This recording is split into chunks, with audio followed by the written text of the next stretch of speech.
Rodan, the one born of fire. Powerful enough in top speed to create cyclonic drift streams just from flying that could completely level cities. Also able to fly over volcanoes and activate them at will. Not to mention, he comes with volcanic rock armor that he got from all of his years living in the volcano, as well as being able to produce temperatures up to 1,200 degrees Celsius. This is Rodan. What kind of feats does he have? Where is he scale? What can he do? Well, for starters, let's start this off by talking about his speed. A pretty simple topic. While I'm having a hard time finding a confirmed speed, even though I could have swore somewhere it was Mach 3. He's able to fly to the jets that I looked them up, and their top speeds are able to reach speeds of Mach 3, and he's able to outfly those. Now, why this would specifically be for his travel speed, this can also apply to his combat speed, as he was shown battling the jets in midair, and also Mothra and Ghidorah, Mothra who scales to him. So his combat speed likely does scale to his travel speed. What about durability? Well, he was able to battle King Ghidorah, although very temporarily. He was able to take what is shown at least about 2 hits from Ghidorah, that one being 3 bites at once, and another being a single gravity beam to the face, likely at least comparable to Godzilla's atomic breath. He is shown taking it with what is perceived to be little damage, although it is a little hard to tell since it isn't shown on screen. You could also make arguments that he did survive some of the Oxygen Destroyer nuclear pulses, since he somehow was never shown leaving the range, although I don't necessarily think these are the most valid arguments to use, since it's very clear that he scales below creatures such as Godzilla and Ghidorah and wouldn't be able to tank stuff like this. Obviously he battled Mothra, but that isn't too important to his durability as they both scale to one another. For his attack potency, there's not too many feats for this. You don't see him doing any damage to Ghidorah at all. Literally none. Ghidorah and Godzilla scale very close. He does hold his own against Mothra. Both are very even and do damage. If you go into the novelization, Mothra does even way more damage than she does in the movie. He is able to get the edge and overpower Mothra and do a big attack with his fire burst, his fire bomb attack he does out of his wings. Although he is able to get beat by the single stinger. However, that doesn't change the fact that, yeah, his attack potency was able to hurt someone comparable to him. And downscaling from Ghidorah, he likely is at least around country level ranges. For his endurance, it's a little bit of a tricky topic to discuss, since there's 2 arguments to be made. As one side, you can argue that he was fighting for hours on end because the film makes it seem like it goes from morning to night to day or whatever. That's how long the fight lasted in King of the Monsters. But the characters also state that the fight only lasted about 14 minutes. So and that would be less for Mothra and Rodan. So it's a little bit harder to argue for his endurance, because one way it scales pretty high, the other, but either way he wasn't shown fatigued at all. He seemed very full fresh either way, so likely he could go way longer no matter which way you look at it. As for his abilities, he's got quite a few, like such as his sonic boom, which he's able to clap his wings and completely just blow all the jets out of the air, along with his cyclonic drift streams that he's able to produce just by flying really fast, and he's able to make volcanoes erupt at will. He can also do a burst of fire out of his wings, likely is 1,200 degrees Celsius, due to the official lore for King of the Monsters that came out prior. And this is just simply by basically clapping his wings into his opponent, and with his attack he was able to completely burn Mothra with it. And yeah, it was a pretty nasty one. She basically didn't have any wings after. So to do a extremely quick summary of this very short stuff of his abilities and durability and all that, his stats, we will go on ahead and just summarize them real quick. So he can travel at supersonic speeds, likely much faster than Mach 3, or at least relative to. his combat speed likely applies, although his combat speed is lower than Godzilla and Ghidorah's, as Godzilla and Ghidorah, Godzilla was able to blast atomic breath and Ghidorah was able to completely dodge it point blank, relatively comparable to Ghidorah's gravity beams, and those two were able to hit each other, block each other's stuff multiple times, while Rodan just had to take every hit Ghidorah gave him. As for durability, Rodan's best durability feat that we can concrete scale and show is him tanking a gravity beam point blank to the face, just one. Although he was knocked out by it, there was no damage shown. On top of that, his attack potency, there isn't much feats for it. We can only really go off what he did with Mothra, who's someone who scales to himself. He wasn't shown really doing anything to someone in the range of like Ghidorah or Godzilla. So it definitely likely scales lower than them, since, you know, he had a few minutes worth of fighting Ghidorah and nothing was shown. Alright, let's move on to the male Muto.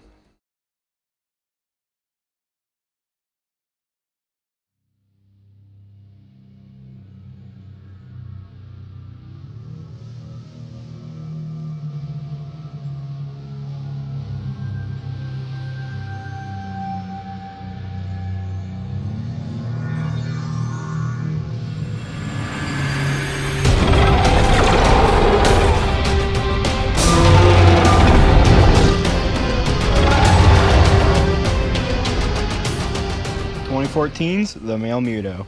A bit more of a runt of his species, you could argue. The novelization does confirm he's a sub-adult. He's still growing. Currently, he doesn't have a lot of confirmed stats, but going off of some guides and BTS and even novel, 200 seems like a very consistent estimate. On top of that, the wingspan isn't known, but anywhere from 400 to 600 is probably a decent guess. And also, a recent book that I found online, or guidebook that I saw on Wiki, apparently confirms his weight is 15,000 tons, which was an interesting find and great to have. Now, again, I'm going to be using novelization for him. I used it some for Rodan too. There's a lot of like confusion with the 2014 novelization. A lot of people think it's not canon for some reason. Yes, it's still canon.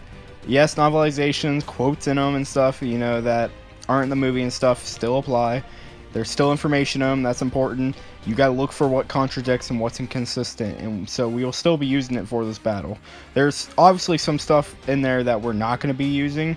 I mean, if we used everything, you know, just from both, I mean, he has feats such as literally tackling Godzilla, from what I recall, literally flies into him, knocks him over. But we're not using that because that specific scene contradicts some stuff and fits nowhere in the movie. So stuff that fits in the movie, adds on to the movie, doesn't contradict, stuff like that will be used. So to begin, for speed, we can actually determine his speed is at least comparable to Rodan's.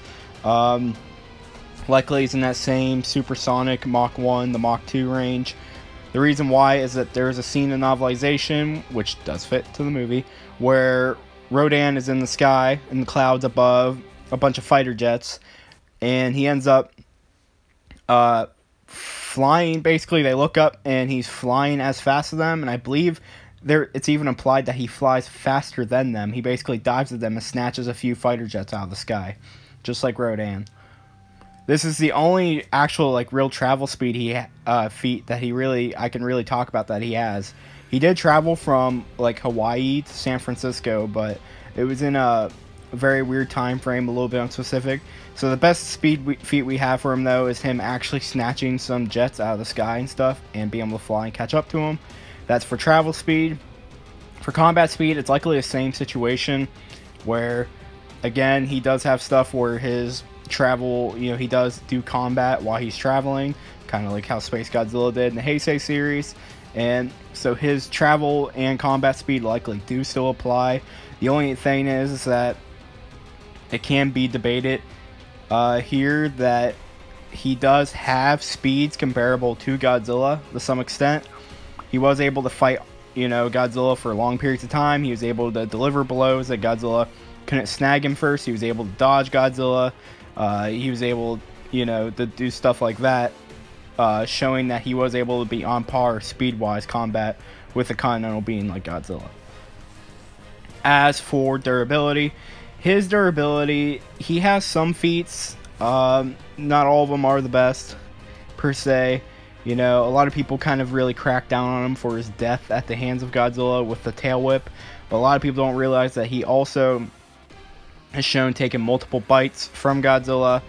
Even in the airport battle, he's shown getting bit on the leg. He gets bit in the shoulder and stuff multiple times throughout the movie.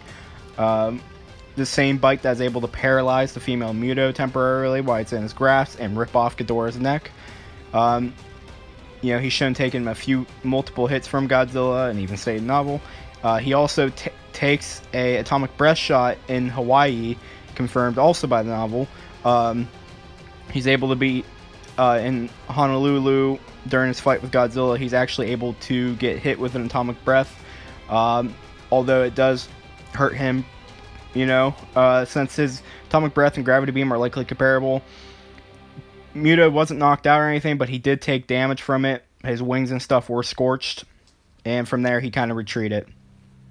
So his durability, he can at least take hits from continental beings, even the atomic breath, although likely he wouldn't be able to take too many of them, since the atomic breath was able to damage him. As far as his attack potency is powerful enough to hurt a being as powerful as Godzilla.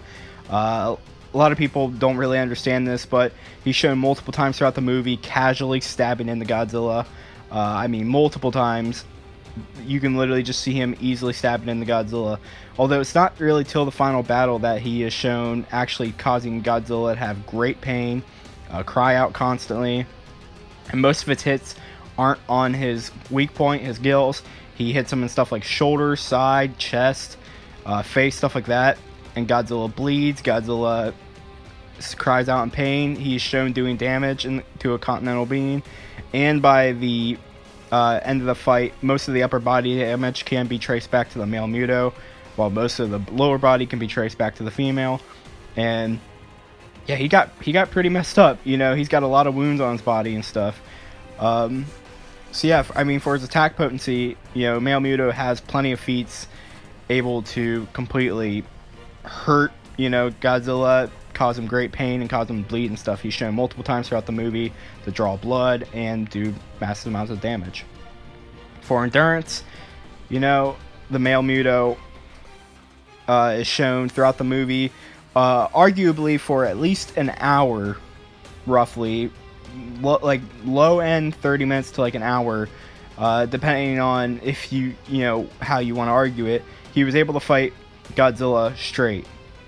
Some people do try to argue that he retreated and that he retreats a lot, but this is actually not true. And the novel also backs this up and states that the male did indeed fight Godzilla, basically, from what we can tell, practically the entire time from the let them fight scene up until the soldiers enter in San Francisco. Not to mention also that he fought Godzilla the whole time in the aircraft carrier battle. That battle has an unknown time, but we do know that it went from destroying basically the entire airport and fighting into the city and causing a great amount of damage in the city. It would be pretty easy to say at least 10 minutes bare minimum they were able to fight. He didn't show any signs of being tired either, eventually just retreating though. You know, whenever he came back not too long after in San Francisco, he still seemed like he was good to go, showing that he indeed does have endurance longer than that. But yeah, he was able to go times comparable to possibly, you know, at least an hour. For his abilities, he has not too many.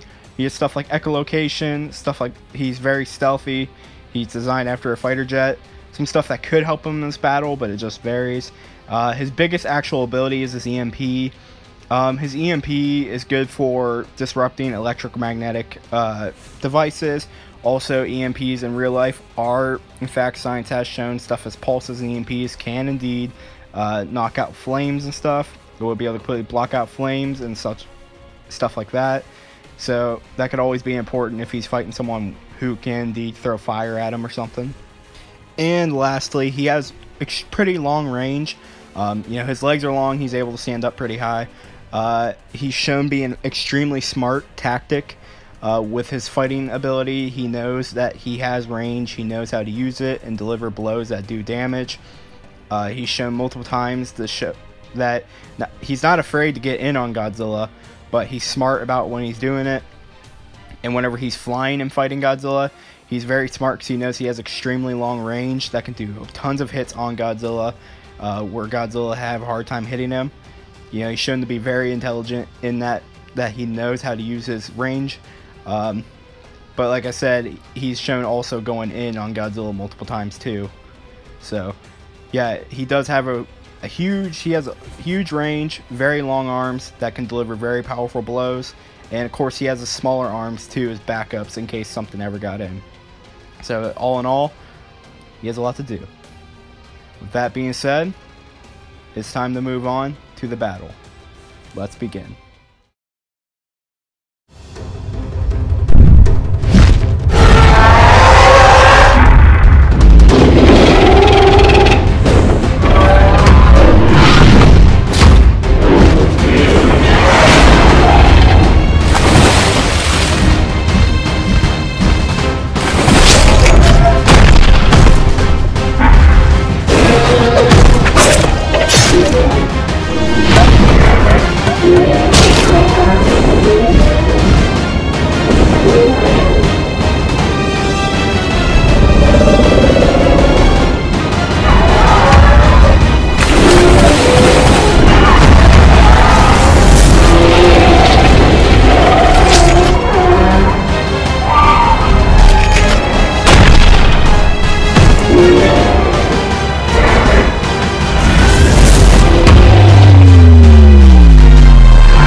And the winner is the male Muto.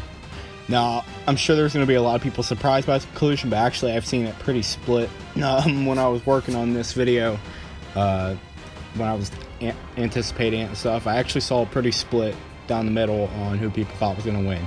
And that makes sense. This is actually a pretty close battle, I would say, from both sides of their feats. You know, they both have some pretty impressive stuff to go on. You know, speed necessarily went determinant no matter what. I mean, the ways you can argue it is that they're equal in speed, basically, or one's maybe slightly faster than the other. You know, maybe Rodan might fly faster, male Muto might fight faster, react faster. You know, speed wasn't really going to determine much in this battle with how close that was.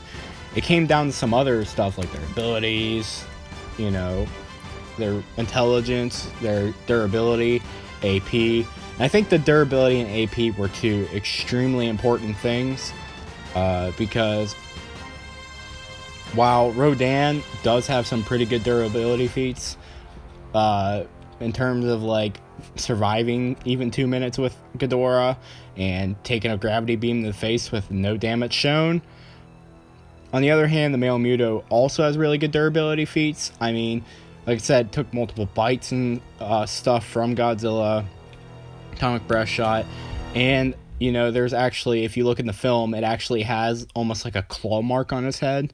So clearly it's taken more than just bites. It's clearly gotten damaged off screen and done damage off screen. You know, like I said, it and Godzilla are able to trade blows, while Rodan wasn't trading blows with someone of Godzilla's level. But not to say anything, because tanking a gravity beam as well as Rodan did, just getting knocked out but no damage shown, that's pretty impressive, and that definitely would have given an edge in durability. But AP, their attack potency, that was a big deciding factor in this fight. Out of both of them, you know, even with the range stuff, you know, Rodan short range, Muto long range, it wouldn't matter as much if it wasn't for the fact that Muto could hit way harder. I even went back and did another rewatch of the final battle in slow-mo, 4K, really high depth, all that, on one of those brighten up videos. And I'm telling you, every hit he delivered either drew blood or caused Godzilla great pain. Even the ones you could hardly see, you could still see Godzilla screaming in pain.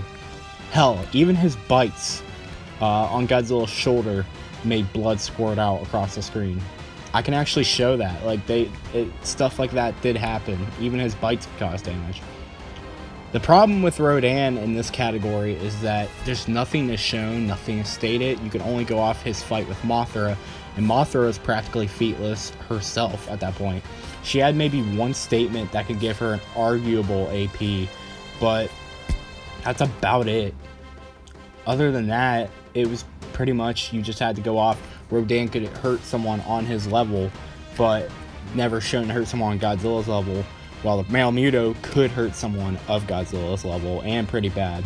Not to mention, as I said before, the male was able to survive long periods of time with Godzilla, do plenty of damage to him. Even on his own, he was causing Godzilla a lot of trouble, a lot of pain, blood.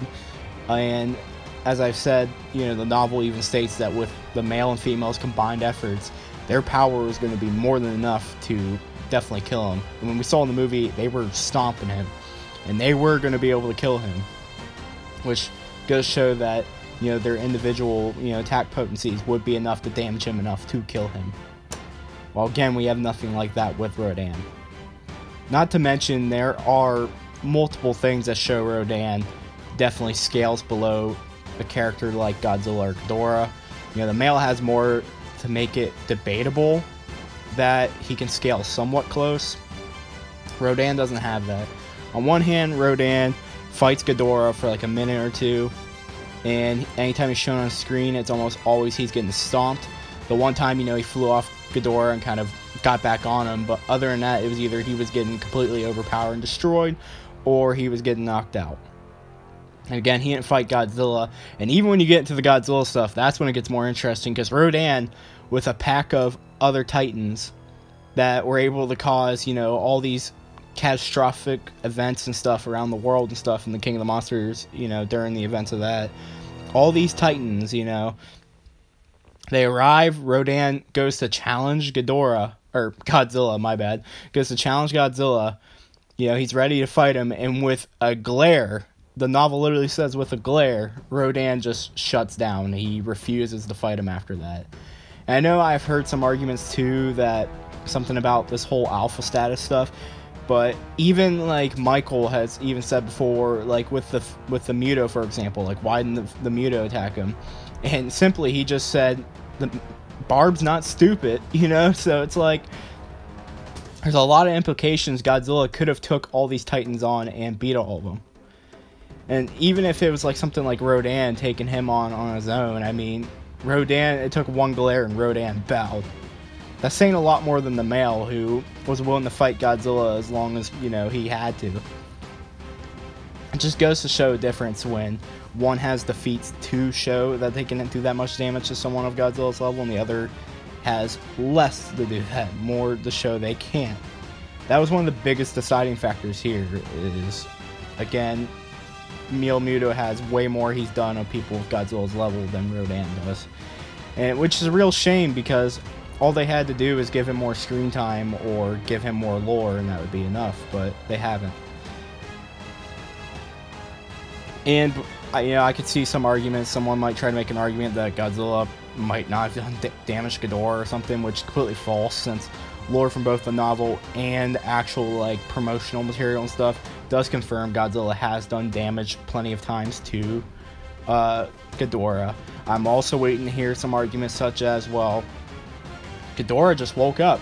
Well, so did Rodan, and Rodan likely went to sleep around the same time Ghidorah did, since there are cave paintings and stuff of Rodan and Ghidorah and Godzilla and Mothra and all them fighting in ancient times. Although we have no details of those battles, so it's kind of hard to use. It's very likely, you know, Rodan was awake around that time. It's very likely that he could have just went to sleep after Ghidorah was defeated. Not to mention, that seems like that might have been before the Ice Age, possibly, which we know in the Monsterverse, you know, that happened. The human stuff been around for a while. So, there's that. And, you know, some people might argue, well, Godzilla's weak against Mutos. Well, I mean, same thing kind of there, where you can kind of discuss how the Mutos, you know, possibly just woke up too. I mean, you can argue that with literally everyone. You know, you just throw that argument around all day if you really want to. I don't think it's a valid argument. I think it kind of all just cancels out. I would definitely say also one of Rodan's worst things going against him is he fought a Ghidorah that was confirmed novelization to be both weakened and not really trying against Rodan. Like, the novel literally says that not only was he weakened from just waking up, but he also wasn't even going all out on Rodan. He was holding back fairly and stomped him. And again, the novel makes it clear multiple times that Godzilla and Ghidorah are practically completely equal. Ghidorah may be having an edge, depending on how you look at it. It just goes to say a lot. I mean, there's a lot of lore pointing to Rodan being below those beings, while Muto's, there's actually arguments to put him up in those ranges. So the way, you know, with this battle all determined and stuff, Muto's long range, his, you know, he properly knows how to use it. He might not be as experienced or ancient as Rodan, but his sheer power, you know, the damage he was shown doing this on one of Godzilla's level, having durability similar, you know. And the big thing here is too, like, I showed how far the claws and stuff went in. Rodan's durability is below Godzilla's in them. That's apparent. You know, it's pretty clear that he has durability below Godzilla in them. And then you're going to put someone like the male Muto, who can easily hurt Godzilla against Rodan. That's not going to end pretty for him if he does get hits and stuff on him. Not to mention even the way their body stuff are shaped. Like, Godzilla is a very dense creature. He's very wide. While Rodan's a very thin creature, very skinny.